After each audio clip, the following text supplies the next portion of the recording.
Bleedbigblue Nation. My name is Marco, your host of the Bleedbigblue Podcast, and today, as promised, I'm going to do the list of glory and list of shame for Week 2, Giants vs. Washington football team. Now, I know what you're thinking, man, this is late, considering they played Thursday, but from my schedule, it falls right on a Wednesday, seems about right for me, so I'm going to do it now. I'd rather do it now rather than never. And here we go.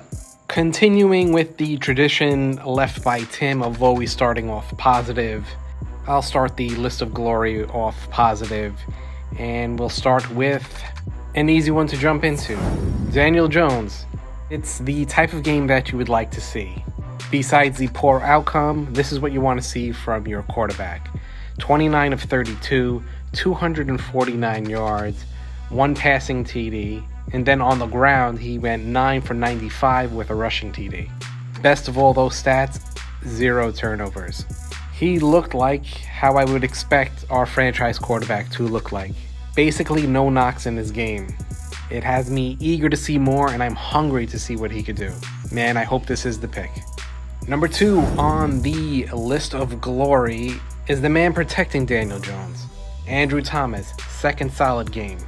I put a video out earlier in the week on how well he's been playing, but here are the stats again, just in case you missed it. 38 pass snaps, only 2 quarterback pressures, 0 quarterback hits, 0 quarterback sacks. Solid in the run game, but honestly speaking, our run game needs a lot of work. But Andrew Thomas held up his own, and once again, if we weren't looking at an 0-2 team, and I was seeing Thomas playing well, and I was seeing Jones play well, I will be in a pretty happy mood. But I want to see these progressions along with wins. Now, number 3 on the list of glory is another familiar name, Sterling Shepard. What more can you say? He shows up, he plays.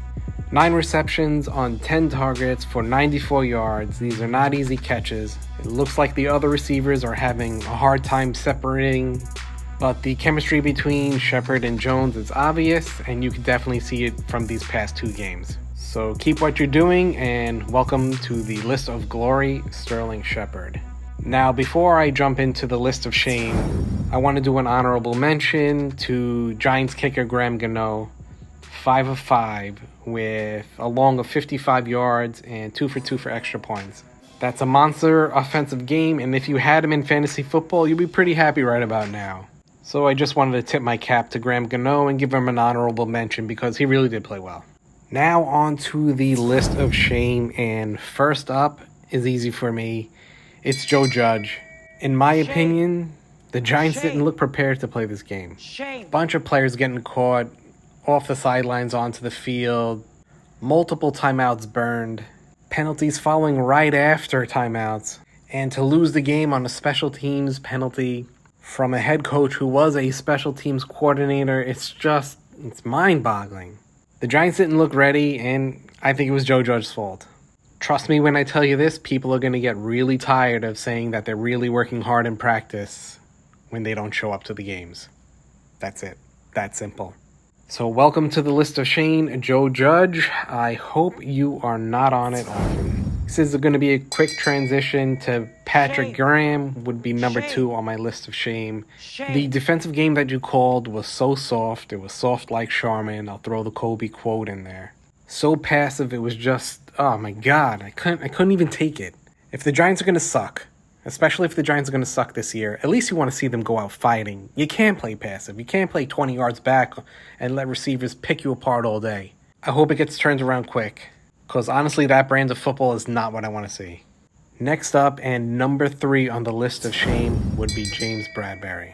Now, I have a question for you guys. Do you think that one good play erases one bad play? Here's what I mean. An example I could think of this, actually from this game, do you think Slayton's touchdown negates his bad drop in the end zone?